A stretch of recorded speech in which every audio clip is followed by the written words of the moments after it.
Hello friends, कैसे हैं आप। हमारी आज की स्टोरी का नाम है एक पत्नी को हुआ अपनी गलती का एहसास। मैंने शादी तुमसे की थी तुम्हारी जिम्मेदारियों से नहीं। विधि, तुम समझती क्यों नहीं हो, मुझ पर मेरे परिवार की जिम्मेदारी है और खर्च करने से पहले तुम एक बार भी सोचती नहीं हो। महीने के आखिरी तक आते आते हमारे पास कुछ भी नहीं बचता है। थोड़ा तो सोच समझ कर घर चलाया करो। मनीष विधि को समझाते हुए बोला, अब मनीष, तुम्हारी इतनी सी सैलरी में क्या क्या बचत करूं। अब जो चीज़ें ज़रूरी होती है वह तो खरीदनी ही पड़ती है ना। एक तो तुम्हारी तनख्वाह कम है, ऊपर से हमेशा मुझे बचत का पाठ पढ़ाते रहते हो। इससे बेहतर है कि तुम कुछ और देख लो। विधि अपने आप को सही ठहराते हुए बोली, महीने के 40,000 भी कम नहीं होते हैं विधि। दुनिया में और लोग भी है अपना घर इससे भी कम में चलाते हैं। तुम अपने फालतू खर्चों को क्यों नहीं कम करती हो। और सबसे पहले तुम अपनी सोच बदलो ना। तुम्हें हर चीज़ महंगी ही क्यों खरीदनी होती है। तुम तो कभी भाव ताव भी नहीं करती हो। मनीष विधि को समझाते हुए बोला, देखो, पहली बात तो मुझे ये भाव ताव करना पसंद नहीं है, और दूसरी बात, तुम हमेशा मेरे ही खर्चे ज़्यादा क्यों लगते हैं। अपने माता पिता के पास जो हर महीने 8,000 भेजते हो वो कम कर दो।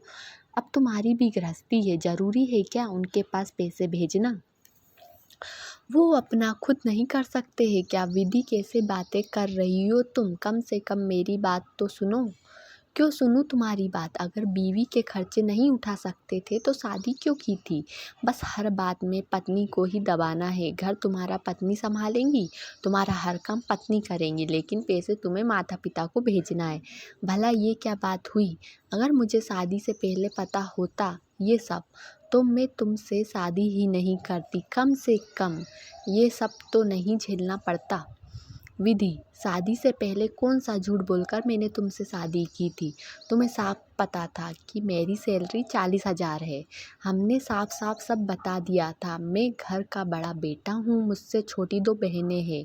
वो भी तुम्हें पता है। माता पिता की जिम्मेदारी अब मुझ पर नहीं होंगी तो किस पर होंगी। वो भी तो पापा कितना कुछ संभाल लेते हैं। अब बताओ भला क्या छुपाया हमने तुमसे। हाँ, नहीं छुपाया कुछ भी तुमने, लेकिन ये नहीं बताया कि मुझे अपनी इच्छाएं भी हमेशा मारनी पड़ेंगी। मैंने शादी तुमसे की थी तुम्हारी जिम्मेदारियों से नहीं। ये नहीं पता था कि सारी ज़िंदगी मुझे तुम्हारी जिम्मेदारियों से खटना पड़ेगा। मैं अब और नहीं रह सकती यहाँ पर। मैं तो जा रही हूँ अपने मायके। आखिर विधि मनीष की कोई बात सुनने को तैयार ही नहीं थी। मनीष के रोकने के बावजूद भी उसने अपना सामान पैक किया और मायके रवाना हो गई। उसका मायका भी उसी शहर में था तो आधे घंटे में ही वह वहाँ पहुँच गई। अचानक बेटे को अपने सामने साथ वहाँ देखकर माँ हैरान रह गई, क्योंकि अपनी शादी के इतने दिनों तक वह कभी रुकने के लिए यहाँ नहीं आई थी। तभी माँ ने उससे पूछा, बेटा आज अचानक कैसे आना हो गया, और ये सब सामान क्यों। माँ, मैं अपने ही घर नहीं आ सकती हूँ क्या, जो आप मुझसे देखकर इतनी हैरान हो रही हो। आ सकती हो, बिल्कुल आ सकती हो, लेकिन ना कोई फ़ोन ना कोई सूचना। इस तरह थोड़ा अजीब लग रहा है। सब कुछ ठीक है ना, कहीं मनीष जी से लड़कर तो नहीं आई हो। मनीष का नाम सुनते ही विधि चिढ़कर बोली, क्या माँ, ये कहाँ शादी कर दी तुमने। मेरी ज़िंदगी बर्बाद करके रख दी है मेरी। एक बार सब कुछ ढंग से देख लेना चाहिए था ना। क्यों, ऐसा क्या हो गया है, ज़रा खुलकर बताऊंगी मुझे। क्या बताऊं माँ, जब देखो वो इंसान मुझे बचत का पाठ पढ़ाता रहता है। उसे अपनी जिम्मेदारियों का टोकरा सिर पर लाद कर घूमने की आदत है, और वो मुझसे भी यही उम्मीद करता है कि मैं उसकी जिम्मेदारियों को अपनी जिम्मेदारियाँ मानूं। भला ये भी कोई बात हुई। अब उनकी इतनी सी तनख्वाह में मैं कैसे कैसे जीऊँ, कैसे अपनी गृहस्थी संभालूँ। ऊपर से अपने माता पिता को भी पैसे भेजना है उन्हें, ये भी गलत है। अब शादी हो गई है तो उनको जिम्मेदारी मेरे लिए है, लेकिन नहीं, माता पिता और छोटी बहन के अलावा कुछ और दिखता ही नहीं है। अच्छा, तो ये बात है। मतलब तुम अपनी जिम्मेदारियों से मुंह मोड़कर भागकर अपने मायके आई है। मतलब तुम अपनी ख्वाबों की दुनिया से अभी तक बाहर नहीं आई है। विधि की माँ ने कहा तो विधि हैरानी से उनकी तरफ देखने लगी।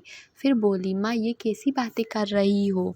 मुझे तो लगा था कि आप तो मेरी बातों को समझोगे, लेकिन आप तो शादी कोई ख्वाब नहीं है बल्कि हकीकत की धरातल पर ये बहुत बड़ी जिम्मेदारी होती है जिसे पति और पत्नी दोनों को मिलकर उठाना पड़ता है। और तुम जिम्मेदारियों से मुंह मोड़ कर आई हो, यहाँ तक कि अपने पति पर दबाव बना रही हो कि वे अपने माता पिता की जिम्मेदारी ना उठाए।